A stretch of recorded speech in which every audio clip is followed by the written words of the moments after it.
النهارده في عزا زوجة الكابتن محمود أبو رجيلة، تقول له إيه؟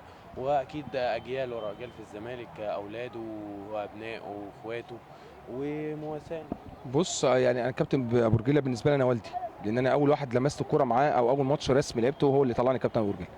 ومن الناس اللي اتعلمت منها كتير جدا، فانا طبعا بقول له ان شاء الله دي تكون اخر احزان، هو والاستاذ رحاب طبعا.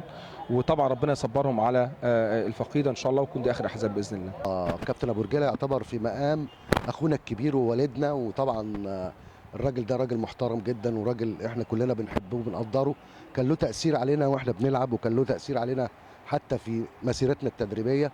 فالنهارده بنعزيه طبعا في الست الغاليه اللي توفت، وان شاء الله تكون في جنه ربنا ان شاء الله. وبنقول له يا رب ربنا يقدره ويصبره هو ورحاب طبعا ابنه، لان انا برضو رحاب اتعاملت معاه كعضو مجلس اداره من الناس المحترمه جدا.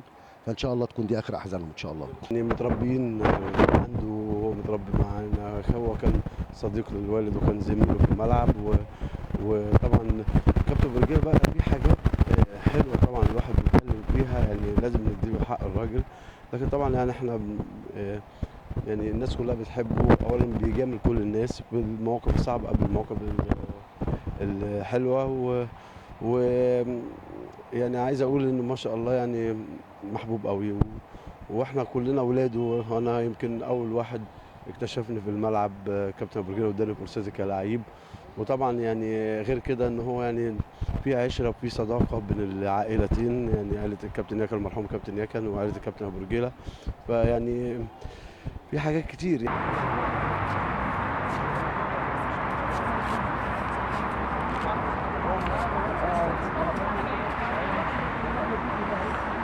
والله يا كابتن ابو الجيره نقول له البقاء لله وربنا يجعلها اخر الاحزان.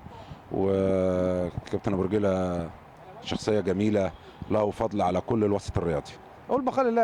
ابو رجيله جار ليا ولاعب ومدرب نادي الزمالك، واشتغل فتره معانا في نادي المصريه للاتصالات، كان مشرف على قطاع الناشئين.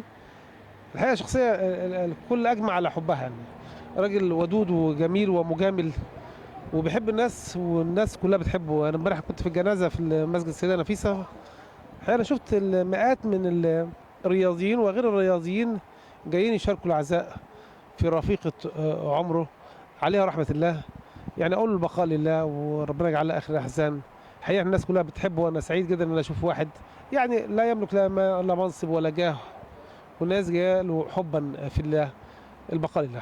طبعا انا بعزي اسره كابتن ابو جهله في وفاه المرحومه والده كابتن رحاب وزوجة الكابتن العظيم كابتن ابو رجيله. مش هقول طبعا عشره العمر، دي عشره عمر بجد. ويعني الست الفاضله دي المحترمه هي اللي مربيانا، وهي اللي بتدعي لنا على طول من وانا صغير كده. الواحد متربي في وسط عيله كابتن ابو رجيله. قد ايه ست عظيمه، قد ايه ربت ولاد تربيه كويسه، قد ايه ونعمه الزوجه ونعمه الام. يعني من اسره زملكاويه كبيره محترمه. يا ربنا يا رب يتغمدها برحمته ويلهم اهلها الصبر والسوان يا رب. هو البقاء لله وربنا رب يصبره. هو كابتن استاذ رحاب طبعا، مع استاذ رحاب ربنا يصبرهم. كانت ام لينا وسيده فاضله، رب يصبرنا جميعا ان شاء الله.